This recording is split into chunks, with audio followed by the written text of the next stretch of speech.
We're dealing with other countries, and certain countries that would rather have a deal than a regular tariff. And we're willing, if they're willing to open up. These are countries that have been shut to us, but we've been open to them.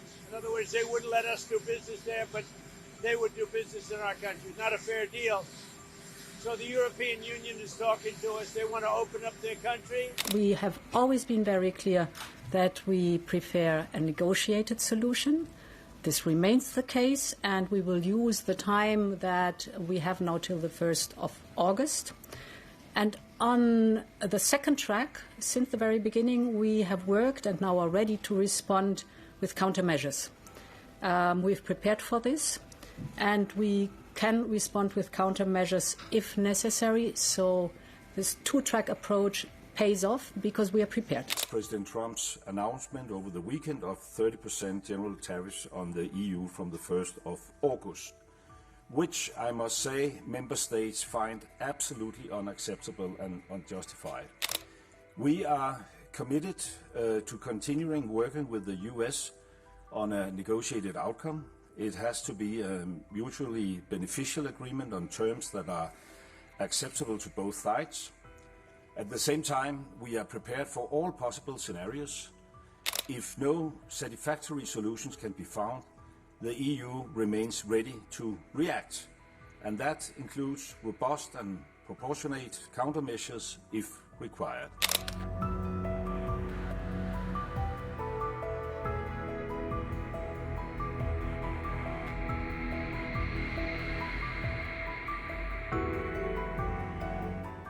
The European Union is holding off on retaliatory tariffs as trade tensions rise with the United States once again. Brussels has extended its pause on countermeasures to avoid triggering a major transatlantic trade war. This after U.S. President Donald Trump announced plans to slap a 30% tariff on EU and Mexican goods starting August 1st. The EU now has less than 3 weeks to strike a deal before the U.S. tariffs are set to take effect. European Commission President Ursula von der Leyen said that the bloc will continue talks with Washington.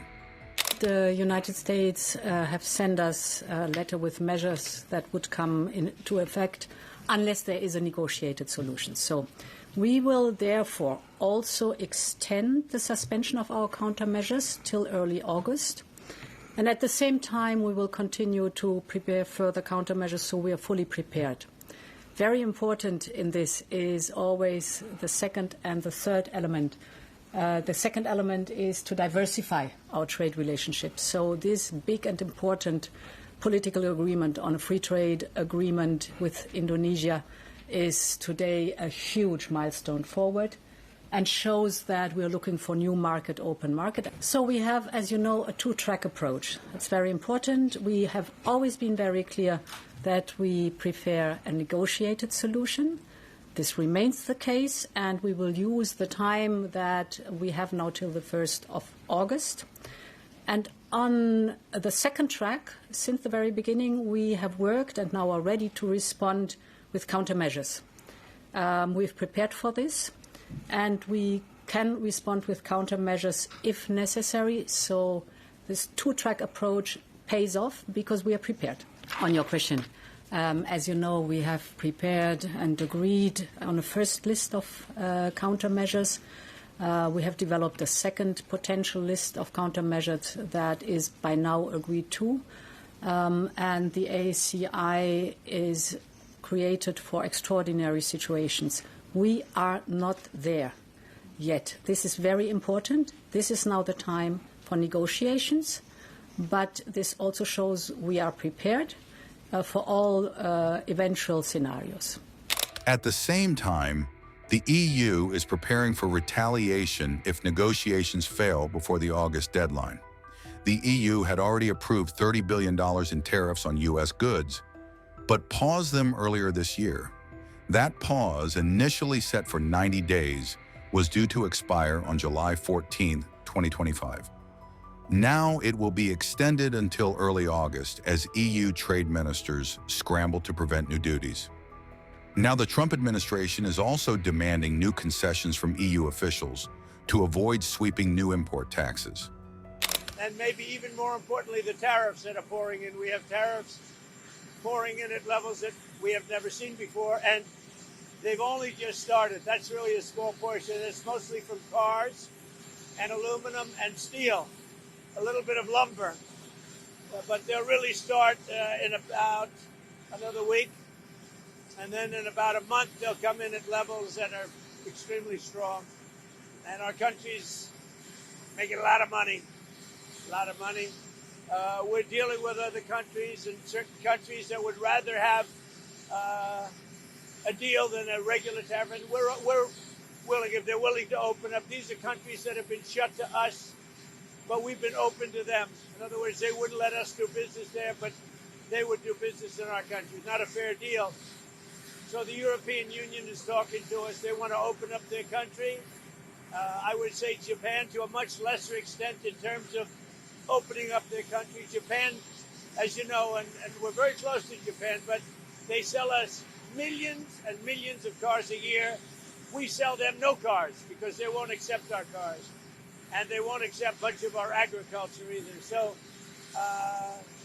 but they're all changing their ways very, very rapidly. South Korea wants to make a deal other than tariffs. Right now, as you know, they're paying a substantial tariff, but they want to make a difference. So some of these deals, maybe I'll change them and maybe I won't.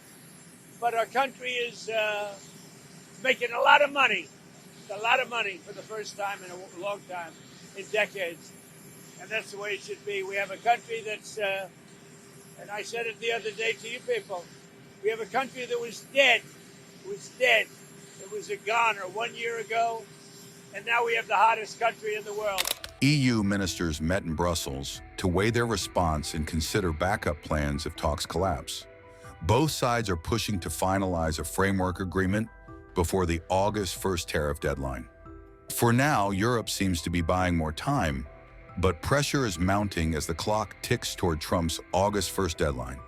Today, we discussed the state of play and prospects for EU-US trade relations, including possible EU countermeasures, in light of the ongoing negotiations for an agreement in principle, as well as President Trump's announcement over the weekend of 30% general tariffs on the EU from the 1st of August, which I must say member states find absolutely unacceptable and unjustified.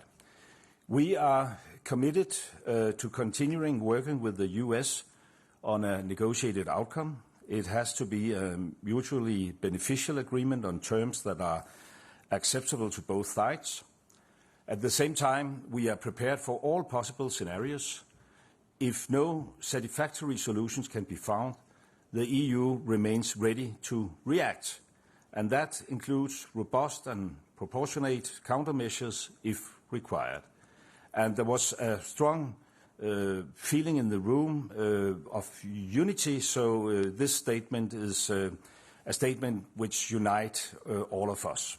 Starting with EU-US relations, I really appreciate the strong and continuous support for the Commission expressed around the table today. From day one, the EU has approached the talks with the United States in a good faith, constructively, and with a full intensity throughout. And I discussed with the ministers the next steps for the upcoming weeks, up to the new deadline of August 1st and beyond, and I see the need to focus on 4 areas. First, negotiations. We remain convinced that our transatlantic relationship deserves a negotiated solution, one that leads to renewed stability and cooperation. Later today, I will continue my engagement with my US counterparts. The EU, as you know very well, never walks away without genuine effort, especially considering the hard work invested, how close we find ourselves to making a deal, and the clear benefits of the negotiated solution. But as I have said before, it takes 2 hands to clap, hence the second strand, rebalancing measures. We must be prepared for all outcomes, including, if necessary, well-considered, proportionate measures to restore balance in our transatlantic relationship. Our rebalancing measures on steel and aluminium are suspended until early August, And today the Commission is sharing with the Member States the proposal for the second list of goods, accounting of some 72 billion euros worth of US imports. They will now have a chance to discuss it. This does not exhaust our toolbox, and every instrument remains on the table. Third, I see the value in open and ever closer channels of communication with our like-minded partners. Fourth, the EU is doubling down on efforts to open new markets, and we dedicated an entire session to the ongoing negotiations. Well, I don't believe in the idea of escalating to de-escalate. I believe in us being steadfast in our approach. And there was a total unified position among ministers that we should be ready to respond if needed. And that's why we start the preparatory work, as the Commissioner just said. There will be a new second package, which will be circulated among countries. And then we leave no, we will come back to the other issues. I mean, we do not want a trade war with the US. We want to avoid it. And we had, I think, many of us, and I want to thank the Commissioner for being very transparent in his negotiations with the US team, the clear impression that we was very, very close an agreement in principle.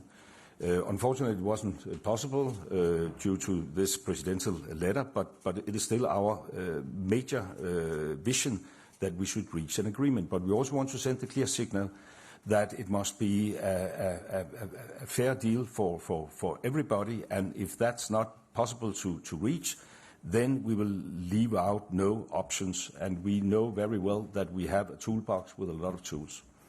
I totally agree with the description of the President of the Council. What I would add is about the postponement of the measures. As you know, there have been certain deadlines inserted in our decisions, and that they would kind of lead to the imminent triggering of these measures. And we, as we clearly stated, we want to use every day, every possibility and every minute until the 1st of August to find a negotiated solution. That's a clear preference of all the ministers. But as it was also very obvious from the discussions today, the 30% is absolutely unacceptable. This is the level which is absolute prohibitive to any trade. So in this case, we clearly would negotiate as intensely as required and as intensely as possible. And of course, we'll try to deliver the results by the 1st of August. But if this would not be possible, it was also very clear today, and I have to say that comparing to the previous discussions we had with the ministers, now it came very clear across the table. So if this is a situation, we have to protect the jobs, we have to protect the businesses, we have to protect EU economy, and we need to go for these rebalancing measures. That message was strongest I've witnessed since we started the discussion with the US, and therefore we'll negotiate first, but we'll prepare at the same time. And of course, as I said, concerning also anti-coercion instrument, everything is on the table, but we'll take it step by step and one thing after another.